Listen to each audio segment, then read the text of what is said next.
Assalamualaikum warahmatullahi wabarakatuh. Selamat pagi anak-anak. Setelah tadi kalian belajar tentang sistem lingkungan, reaksi eksoterm dan reaksi endoterm, hari ini Bu akan tambahkan materi kalian tentang perubahan entalpi. Jadi perubahan entalpi itu ada beberapa macam. Yang pertama yang akan kita bahas adalah perubahan entalpi pembentukan standar. Pembentukan. Nah, berarti di sini atau biasa disebut dengan delta HF. Delta HF ini merupakan perubahan entalpi yang terjadi pada pembentukan 1 mol senyawa dari unsur-unsurnya, ya. Jadi pembentukan senyawa dibentuk dari apa? Unsur-unsurnya. Berarti reaksinya gimana? Jadi unsur menjadi senyawa, unsurnya di sebelah kiri, ya. Kemudian senyawa yang dibentuk ada di sebelah kanan. Ibu kasih contoh. Ini tadi ya. Misalnya pembentukan 1 mol H2O dibentuk dari unsur-unsurnya. Unsur-unsurnya siapa? Unsurnya hidrogen dan oksigen. Nah, di sini harus disertakan delta HF-nya ya, nak. Karena ini reaksi pembentukan dari unsur-unsurnya. Ini unsur ya, ini senyawa, ya. Berarti delta H-nya delta H apa? Delta H-nya adalah delta HF, gitu. Cara membacanya gimana sih? Oh, pada pembentukan 1 mol koefisiennya 1 ya di sini. Jadi kalau pembentukan delta HF itu untuk 1 mol. Jadi di sini harus koefisiennya 1.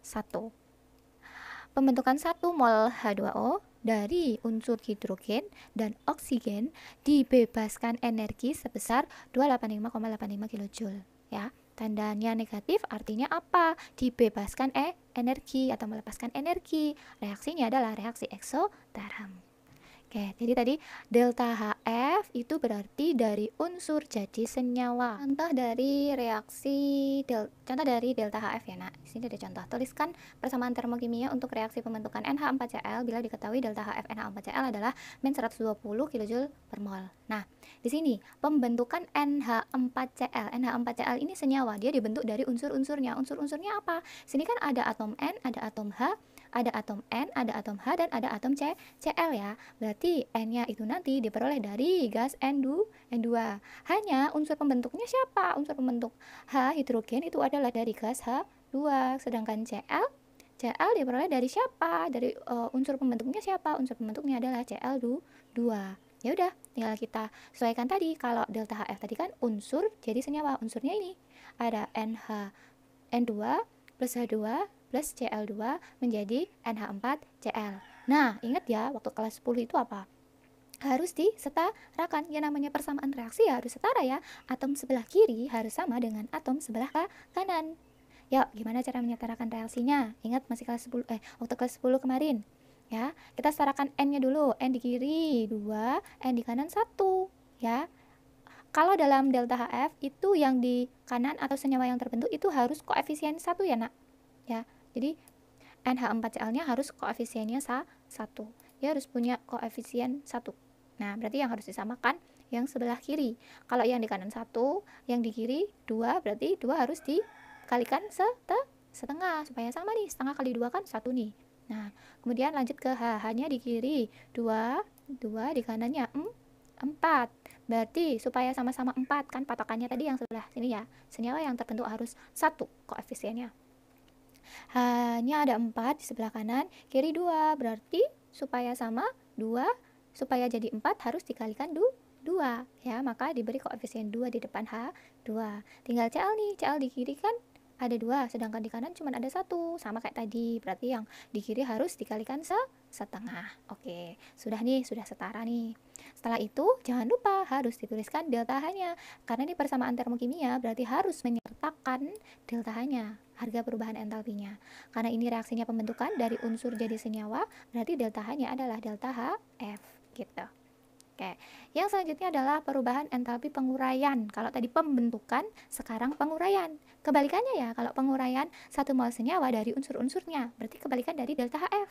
Ya, berarti dari senyawa jadi unsurnya. Harga delta HF dan delta HD gimana, Nak? Penguraian itu delta HD ya. Harganya kebalikan dari delta HF. Kalau delta HF-nya plus, berarti delta HD-nya min. Ataupun sebaliknya, delta HF-nya plus, delta HD-nya min. Gitu. Contohnya misal, tuliskan persamaan termokimia dari penguraian H2O tadi ya. Kebalikannya nih, kalau delta HD berarti di sini senyawanya, kemudian di sini di sebelah kanannya itu unsur-unsur pembentuknya. Nih, harga delta HD-nya ya. Karena reaksinya dibalik ya. Ini tadi reaksinya dibalik, berarti harga delta HD-nya juga kebalikan dari harga delta HF-nya. Tadi delta HF-nya kan positif, berarti sekarang harga delta HD-nya adalah negatif. Oke.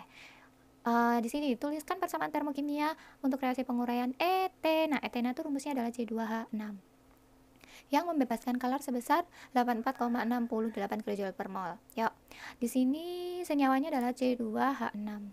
Unsur pembentuk dari karbon apa, Nak? Unsur pembentuknya ya karbon ya, C ya. Sedangkan hidrogen tadi apa unsur pembentuknya? Unsur pembentuknya adalah dari H2. Bunda itu gimana? Ada H2, ada C. Gimana, Nak? Gimana? Gak usah bingung. Jadi kalau C itu kan atom monoatomik, berarti dia bisa sendirian nih, C aja. Tapi kalau hidrogen, oksigen, F2, terus klorin kayak gitu, itu dia unsur diatomik. Jadi dua-dua gitu. Nih, ada nih. Kalau yang monoatomik yang siapa aja? Golongan 1A, 2A, golongan transisi, karbon, PbS gitu. Kalau diatomik siapa aja? Nah, di sini ada. Kalian bisa lihat di tabel ini. Oke, kita lanjutkan ya. Bagaimana persamaan termokimianya? Tadi ya, dari senyawa yang akan dibentuk kan C2H6. Kemudian unsur pembentuknya siapa aja? Oh, karbon dan hidrogen. Nah, ingat, harus disetarakan. Atom C di sebelah kiri 2. Jadi patokannya ini ya, Nak. Koefisiennya harus 1. Ya. Atom C di sebelah kiri 2. Atom C di sebelah kanan baru berapa? Baru 1. Berarti ini harus dikalikan 2 dengan memberi koefisien 2 di depan C. Ini ya. Kasih koefisien 2. Terus tinggal nyamain H di kiri 6, H di kanan baru 2. Supaya jadi 6, 2 harus dikalikan 3. Berarti dikasih koefisien 3 di depan H2. Jangan lupa harus kalau persamaan termokimia berarti kan harus menyatakan harga delta H-nya. Karena ini penguraian berarti delta HD ya. Delta HD. Delta HD-nya nah, nih membebaskan kalor. Ya. Membebaskan kalor itu gimana? Kok salah ya di sini? Harusnya apa? Kalau membebaskan kalor berarti harus dikasih men. Ini boy kurang men nih. Harusnya dikasih men. Men 84,68 kJ per mol. Itu nanti tidak membutuhkan kalor baru dia positif. Karena membebaskan kalor kan reaksinya ekso ya. Karena reaksinya eksoterm berarti harga delta H-nya adalah men. Yang terakhir adalah perubahan entapi pembakaran standar atau delta Hc. Nah, reaksi pembakaran itu ada dua, Nak, pembakaran sempurna dan pembakaran tidak sempurna. Kalau pembakaran sempurna hasilnya adalah CO2 dan H2O. Kalau pembakaran tidak sempurna, gas CO dan H2O. Nah, pembakaran 1 mol senyawa kalau reaksinya pembakaran itu nanti senyawa ditambah O2 ya, Nak. Sini contohnya adalah pembakaran CH4. Pembakaran CH4, gas CH4 plus O2 menghasilkan CO2 dan H2O. Delta Hc-nya misalkan men X gitu ya, berapa? Nah, ingat ya, dalam suatu reaksi kan harus setara, berarti kita harus setarakan. Sini harus koefisiennya 1 ya, karena senyawanya pembakarannya harus 1 mol senyawa. Nah, di sini harus kita setarakan. Dulu waktu kelas 10 udah ya, penyetaraan reaksi. Kalau seperti ini, gimana sih cara menyetarakan reaksi? Setarakan atom C-nya dulu, kemudian atom H, terakhir baru O. Jadi biasakan seperti itu. C-nya dulu, kemudian H, baru terakhir O. Jangan O dulu, nanti malah nggak setara-setara. Oke, C di sebelah kiri 1, C di sebelah kiri 1. Udah sama ya? Oke, berarti kita lanjut ke H di kiri 4, H di kanan 2. Supaya sama gimana? Yang 2 harus dikalikan 2 ya. Jadi yang 2 harus dikalikan 2 karena di sini 4. Oke, selanjutnya baru kita setarakan atom O-nya. O di kiri 2. O di kanan berapa, Nak? O di kanan hati-hati ya. Di sini ada O, di sini juga ada O. Udah dikasih koefisien 2 lagi. Berarti jumlah O-nya juga akan dikalikan 2. Nah, berarti berapa? O di kirinya di kiri 2, di kanan ini ada 2 ya. Kemudian di sini ada berapa sih, Nak? Nih, ada 1 tapi kasih koefisien 2, berarti kan ada 2 juga. Jumlahnya berapa? Jumlahnya ada 4. Supaya sama berarti yang di sebelah kiri harus dikalikan 2 supaya sama. Oke, ini tadi video pembelajaran dari Ibu. Ada delta HF, ada delta HD, dan ada delta HC. Silahkan dipelajari, semoga bermanfaat, semoga memudahkan kalian dalam belajar. Cukup sekian dari Ibu Ayu, terima kasih. Sampai ketemu di video selanjutnya.